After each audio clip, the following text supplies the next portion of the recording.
Hello పర్లేదు బాబాయ్ followers, ఎలా ఉన్నారు అందరూ?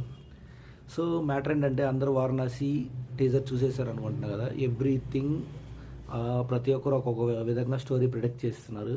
అందరూ అనుకునే స్టోరీ నిజమేనా? మీరు అనుకున్నట్టు రాజమౌళి తీస్తాడు అనుకుంటున్నారా? సో దాని గురించి ఒకసారి డీకోడ్ చేద్దాం. సో ఇక్కడ కనిపిస్తున్నాయి కదా, ఇవి చూడండి. ఫస్ట్ ఇవి ఫ్రేమ్స్, మనకి ఇచ్చిన ఫ్రేమ్స్ టీజర్లో. ఇక్కడ ఫస్ట్ ఫైర్ నుంచి స్టార్ట్ అవుతుంది, తర్వాత అంటార్టికా ఐస్కి వచ్చేసింది, ఐస్ నుంచి వాటర్ ఇన్ డెప్త్ నుంచి సడన్గా గ్రౌండ్లో డే నైట్. ఎవ్రీ ఫ్రేమ్లో మళ్ళీ మహేష్ బాబు ఉన్నాడు, కొన్ని ఫ్రేమ్స్లో మందాకిని ఉంది.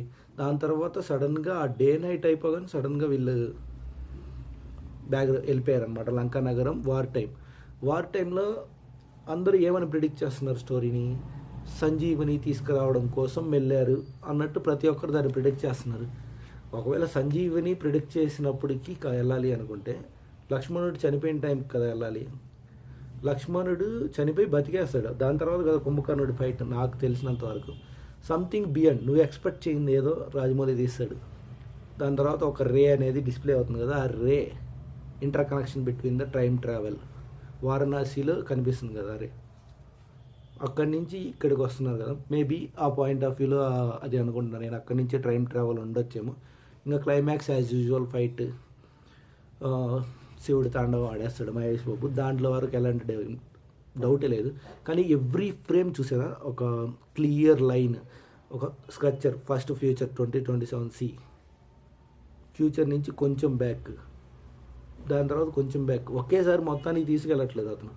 ఈ ఈ ఇమీడియట్ దాన్ని ఏదంటారు కదా, డీటెయిలింగ్గా కొంచెం కొంచెం ప్రతి ఫ్రేమ్లో మహేష్ బాబుని పెట్టాడు.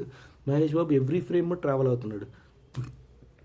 నాకు అది కరెక్ట్గా మౌంట్ కైలాస ఏదో నాకు తెలియదు. డే ఫ్రేమ్ ఉంది కదా, ఆఫ్రికా ఫారెస్ట్ దగ్గర ఒక బ్యాక్ ఎండ్లో ఒక కొండ కనబడుతుంది కదా, నాకైతే అది కైలాష్ లాగా అనిపించింది అనమాట, మౌంట్ కైలాష్. సో ఎగ్జాక్ట్ మనమే చెప్పలేం కదా డీటెయిల్. ఈ ఈ వేలో సినిమా పాయింట్ ఆఫ్ వ్యూ మీరు చెక్ చేసుకుంటే ఈ సినిమా కలెక్షన్ ఏ రేంజ్లో ఉండొచ్చు. మనం అనుకునింది, నువ్వు అనుకున్నట్టే సంజీవ్ నీ కోసం వెళ్ళాడు అనుకున్నావు, నీకు స్టోరీ తెలిసిపోయింది, ఎగ్జైట్మెంట్ ఏంటి నీకు అక్కడ. రాజమౌళి నువ్వు అనుకున్నట్టు కన్ఫర్మ్ తీస్తాడు అనుకుంటున్నావు. First he's beyond your expectation. ప్రతి ఒక్కరు ఇప్పటివరకు రాజమౌళి స్టోరీస్ అన్నీ ప్రిడిక్ట్ చేశారు, కానీ ఒక్కటి కూడా తెలుసుకోలేకపోయారు. మీరు ఎక్స్పెక్ట్ చేసింది ఏదో డిఫరెంట్ వేలో అతను తీసుకొస్తాడు. ప్రతి సినిమాలో అతని సినిమాలో ఒక 30 minutes సీక్వెన్స్ అనేది పెడతాడు.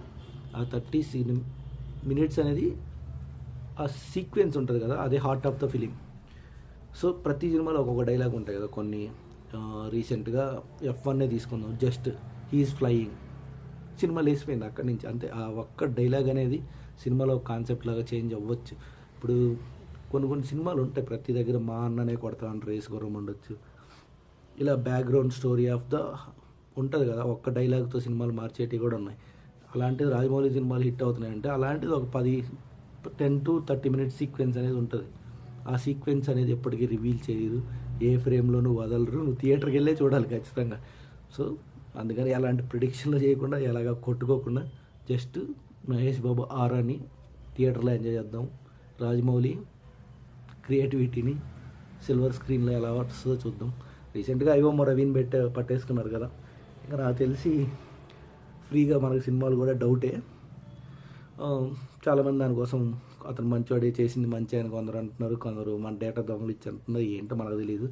అయితే ఈ సినిమా నాకు అనిపించిన స్టోరీ అంటే బియాండ్ సంజీవని అక్కడి నుంచి ఏదో తీసుకురావాలని వీళ్ళు ట్రై చేస్తున్నారు. నా థాట్ ఆఫ్ అది నేను ఫ్రేమ్స్ చూశాక ఎవ్రీ ఫ్రేమ్ డీటెయిల్గా ఉంది. మందాకిని మీకు కనిపిస్తుంది కదా, ఎవ్రీ ఫ్రేమ్లో ప్రతి ఒక్కరు ఉన్నారు. మన విలన్ ఉన్నాడు, కుంభ, మందాకిని ఉంది, మహేష్ బాబు ఉన్నాడు, ఇంకా రివీల్ చేయని క్యారెక్టర్స్ ఎన్నో ఉన్నాయి, అవన్నీ మనకు తెలియట్లేదు. అండ్ ఒక్క షాట్ ఉంది కదా, ఆ షాట్ గురించి ఖచ్చితంగా మాట్లాడుకోవాలి.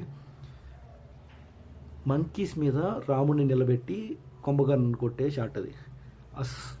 ఐ వాజ్ లిటరల్లీ ఎవడు థాట్ కూడా చేసినాడు, మేబీ అబ్బాయి ఇలా ఎవడరా చేస్తాడు అనే వేలో ఉంటుంది. అలాంటి రేంజ్ షాట్ని రాజమౌళి థింక్ చేసేది చూసారు. అలాంటి బుర్రనారా నువ్వు క్వశ్చన్ చేసేది? ఆయన ఏదో మాట్లాడాడు, దాని గురించి ఎక్కువ తీసుకోకండి, దానికి ఖచ్చితంగా సారీ చెప్తాడు. సో మీరైతే ఇవి క్లియర్గా చూసుకోండి. నేను చెప్పింది ఏమైనా రాంగ్ ఉంటే నేను మళ్ళీ ఫ్రేమ్స్ అన్ని ఈవెన్ డీటెయిల్గా చూపిస్తున్నాను. ఇక్కడ ప్రతి ఫ్రేమ్ అతను పర్ఫెక్ట్గా పిక్చరైజ్ చేసుకున్నాడు, ఆ ఫ్రేమ్లో అలా పెట్టేశాడు అంతే. First fire, ice, water, land, day and night, then go to యుద్ధం. దాని తర్వాత మళ్ళీ వారణాసి మహేష్ బాబు ఆక్స్ మీద శివుడు శూలం పట్టుకొని ఆ ఫ్రేమ్ థియేటర్లో వచ్చినప్పుడు ఎలా ఉంటుందో తెలియదు. చూద్దాం, వెయిట్ ఫర్ ద సీ. అంతవరకు మీరు కొట్టుకోకండి అది ఇది అని. నేను చెప్పింది రైటో కదా, మీ ఒపీనియన్ ఏంటో కామెంట్స్లో చెప్పండి. సబ్స్క్రైబ్ టు పర్లేదు బాబాయ్. Thank you.